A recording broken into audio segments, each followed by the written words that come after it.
I used to think that love meant trust, that when you shared your home with someone, your space, your mornings, your laughter, that it meant safety.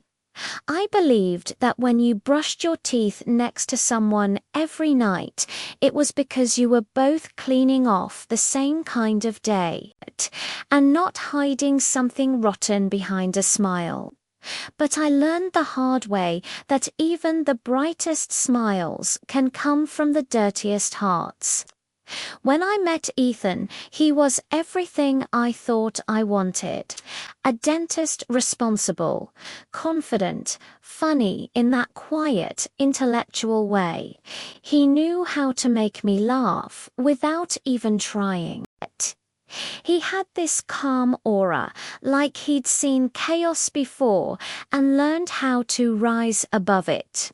And when he proposed that we move in together, I said yes without hesitation.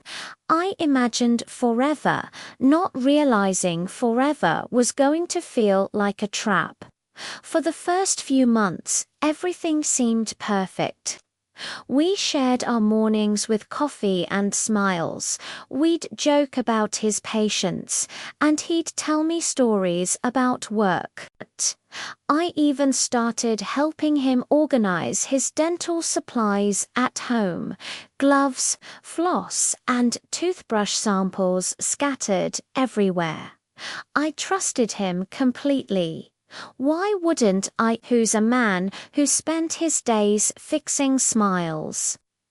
I didn't know that behind mine was the one breaking. Then it started small signs that something wasn't right.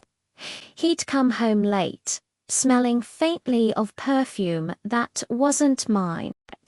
I'd ask where he'd been, and he'd smile that same professional smile, the one he used on his patients, and tell me, emergency appointment.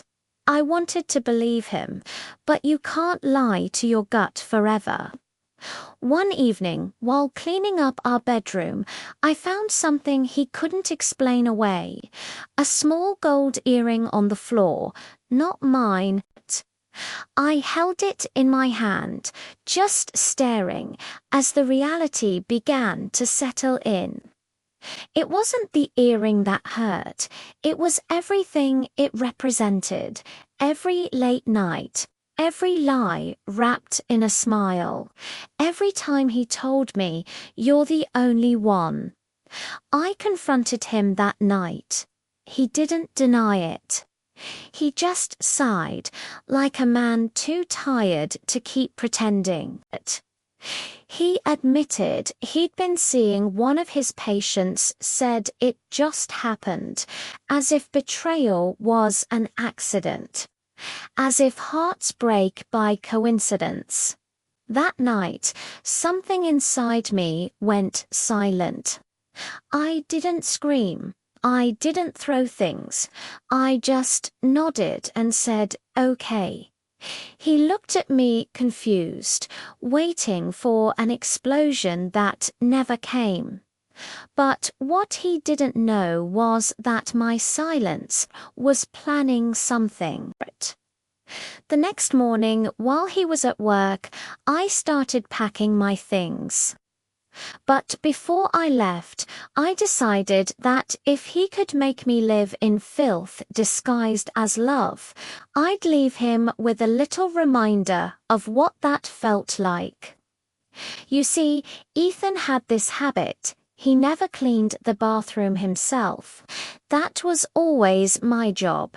He was too busy, he'd say, too tired, too professional for chores. His pristine image didn't extend to home life, but he always made sure his precious toothbrush was spotless. Oral hygiene is everything. He'd lecture me with that same smirk. So that day, before I left, I picked up his toothbrush, the same one he used every morning, every night, and I gave it a new job. I cleaned the toilet with it, every corner, every inch, slowly, patiently, and then I wiped it off on his soft, white bath towel. The same towel he'd wrap around himself every morning, humming to his reflection, completely unaware. Then I placed it back neatly in the holder, just like he'd left it. Just like nothing had changed. And then I walked away. No note, no goodbye, just silence. I moved out that same day and never looked back. I built a new life, one without lies, one where peace felt cleaner than revenge. But sometimes karma doesn't need to be loud. Sometimes it's as small and quiet as a toothbrush. Years have passed since then. I've run into Ethan a few times at coffee shops, mutual friends, weddings, even once at a dentist conference I attended for a friend. Every time he smiled at me, that same perfect smile, and every time I smiled back, wondering if he remembered that toothbrush. Maybe he still uses the same kind. Maybe every morning when he brushes his teeth, a little part of that day still lingers.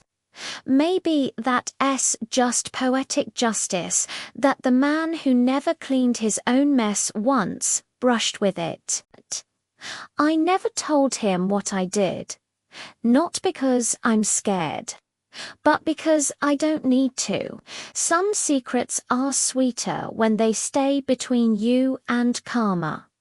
They say revenge should never be petty, but sometimes it doesn't have to be cruel to be perfect.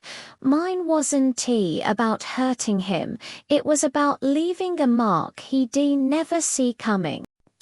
And every time I see him smiling that same spotless smile, I think to myself, you can polish your teeth all you want, Ethan, but you'll never wash away the dirt of what you did. Moral: not every revenge needs to scream. Sometimes the quietest ones echo forever.